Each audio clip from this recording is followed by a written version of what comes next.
संत योहन का सुसमाचार, अध्याय 9, जन्मांध को दृष्टिदान। रास्ते में ईसा ने एक मनुष्य को देखा जो जन्म से अंधा था।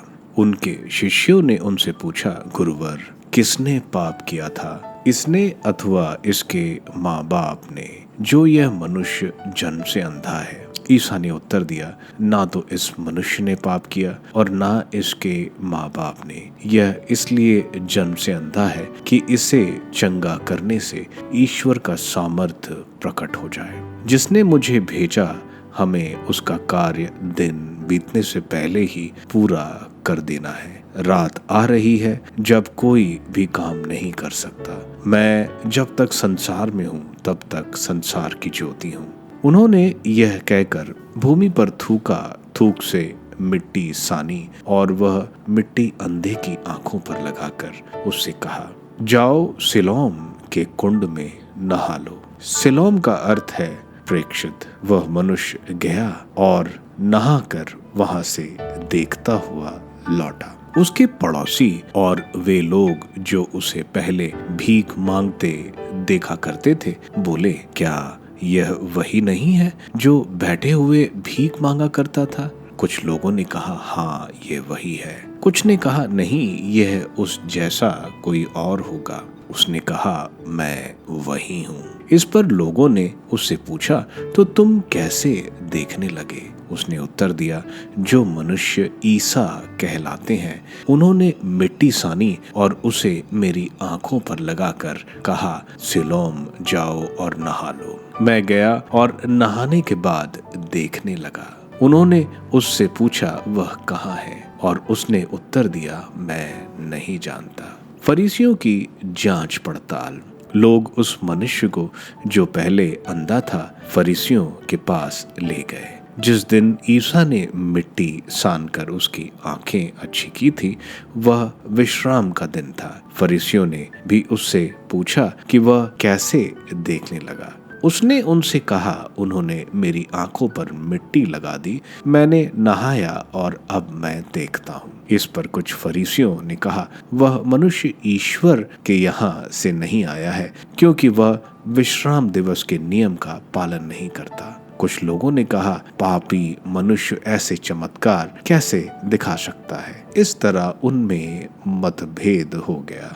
उन्होंने फिर अंधे से पूछा, जिस मनुष्य ने तुम्हारी आंखें अच्छी की हैं, उसके विषय में तुम क्या कहते हो? उसने उत्तर दिया, वह नबी है। यहूदियों को विश्वास नहीं हो रहा था कि वह अंधा था और अब देखने लगा है। इसलिए उन्होंने उसके माता पिता को बुला भेजा और पूछा, क्या यह तुम्हारा बेटा है जिसके विषय में तुम यह कहते हो कि यह जन्म से अंधा था? तो अब ये कैसे देखता है? उसके माता पिता ने उत्तर दिया, हम जानते हैं कि यह हमारा बेटा है और यह जन्म से अंधा था, किंतु अब यह कैसे देखता है हम यह नहीं जानते। हम यह भी नहीं जानते कि किसने इसकी आंखें अच्छी की है। यह सयाना है, इससे ही पूछ लीजिए, यह अपनी बात आप ही बोलेगा। उसके माता पिता ने यह इसलिए कहा कि वे यहूदियों से डरते थे। यहूदी यह निर्णय कर चुके थे कि यदि कोई ईसा को मसीह मानेगा तो वह सभागृह से बहिष्कृत कर दिया जाएगा। इसलिए उसके माता पिता ने कहा, यह सयाना है, इसी से पूछ लीजिए।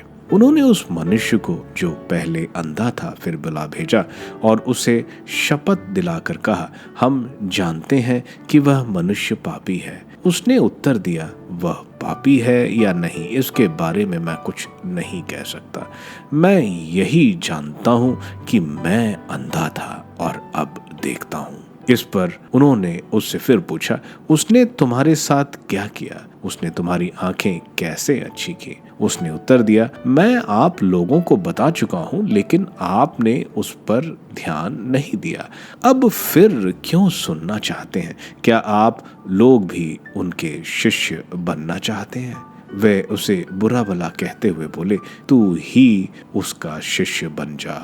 हम तो मूसा के शिष्य हैं। हम जानते हैं कि ईश्वर ने मूसा से बात की है, किंतु उस मनुष्य के विषय में हम नहीं जानते कि वह कहाँ का है। उसने उन्हें उत्तर दिया, यही तो आश्चर्य की बात है। उन्होंने मुझे आंखें दी और आप लोग यह भी नहीं जानते कि वह कहाँ के हैं। हम जानते हैं कि ईश्वर पापियों की नहीं सुनता, वह उन लोगों की सुनता है जो भक्त हैं और उसकी इच्छा पूरी करते हैं। यह कभी सुनने में नहीं आया कि किसी ने जन्मांध को आंखें दी हैं। यदि वह मनुष्य ईश्वर के यहाँ से नहीं आया होता तो वह कुछ भी नहीं कर सकता। उन्होंने उससे कहा, तू तो बिल्कुल पाप में ही जन्मा है, तू हमें सिखाने चला है। और उन्होंने उसे बाहर निकाल दिया। ईसा ने सुना कि फरीसी ने उसे बाहर निकाल दिया है, इसलिए मिलने पर उससे कहा, क्या तुम मानव पुत्र में विश्वास करते हो?